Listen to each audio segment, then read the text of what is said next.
Dans les films de montagne, la randonnée, c'est peu représenté. Alors, il y a peut-être Jérémy Biget avec ses grandes randonnées sur les Balkans ou à travers le monde.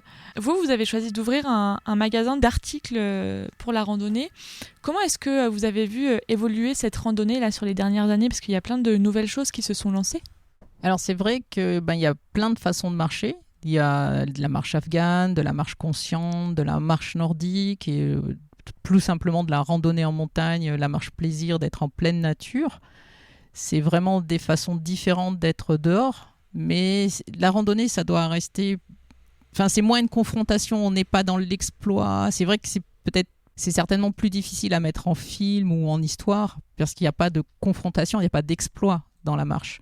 Par contre, dans la marche, il y a une construction, il y a le fait d'être bien, de se vider la tête, d'être en forme. C'est un bien-être.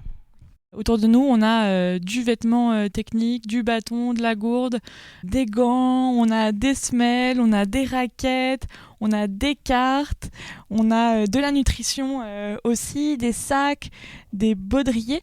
Je crois que vous faites aussi de la location.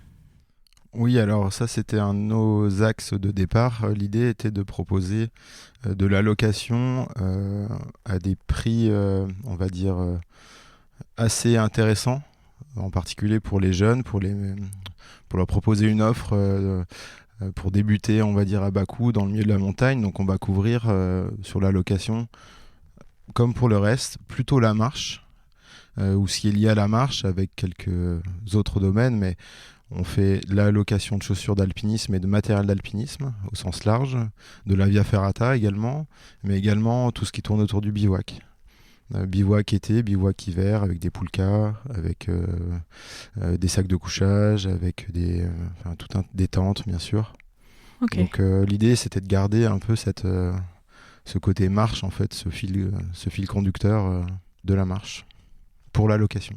Est-ce que c'est dur en 2024 de trouver des marques qui sont respectueuses de l'environnement, des salariés et à des prix qui sont plutôt intéressants?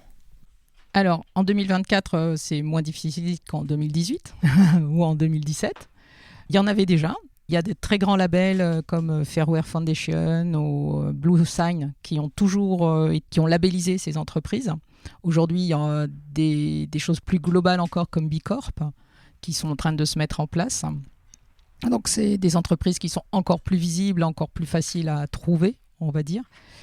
En ce qui concerne le prix abordable, c'est une question très complexe parce qu'aujourd'hui, le prix, ça va de Decathlon jusqu'à des marques extrêmement chères. L'offre, en fait, de produits techniques, elle est très, très diverse. À partir du moment, effectivement, où les marques vont aller chercher cette reconnaissance par l'acquisition de ces grands labels, c'est pas ce qu'on appelle du premier prix. En contrepartie, ce que ces marques vont vraiment rechercher, c'est la durabilité. C'est des produits qu'on utilise de très longues années. Est-ce que vous pouvez nous rappeler aussi la plus-value de venir comme ça dans un magasin comme la randonnée? Vous n'êtes pas beaucoup d'indépendants. On essayait de faire le compte tout à l'heure avant l'interview. En tout cas, en randonnée, vous êtes les seuls à Grenoble. C'est quoi la plus-value de venir ici? Alors déjà, c'est vrai que nous, on a eu une expérience professionnelle passée qui n'avait rien à voir avec ce métier de commerçant. Et on a aussi fait le choix de devenir commerçant de proximité, pour la proximité, pour les relations humaines. Et finalement, les relations humaines, c'est ce qu'on trouve de moins en moins dans notre monde là, digital.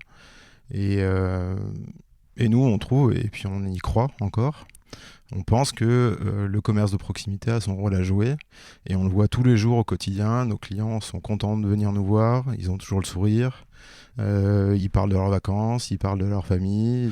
On a des discussions qu'on a à l'évidence jamais dans un supermarché, dans une grande surface, et ça fait toute la différence. On est également là pour comprendre très précisément le besoin du client et d'essayer de trouver vraiment ce qu'il lui faut, quoi, au plus près de son besoin. En fait, on est indépendant, on est libre vis-à-vis des marques, on fait ce qu'on veut, on n'a aucune contrainte par rapport à ça, contrairement aux grandes surfaces qui sont quand même pieds et poings liés par certains objectifs commerciaux. Donc ça, c'est très différent aussi.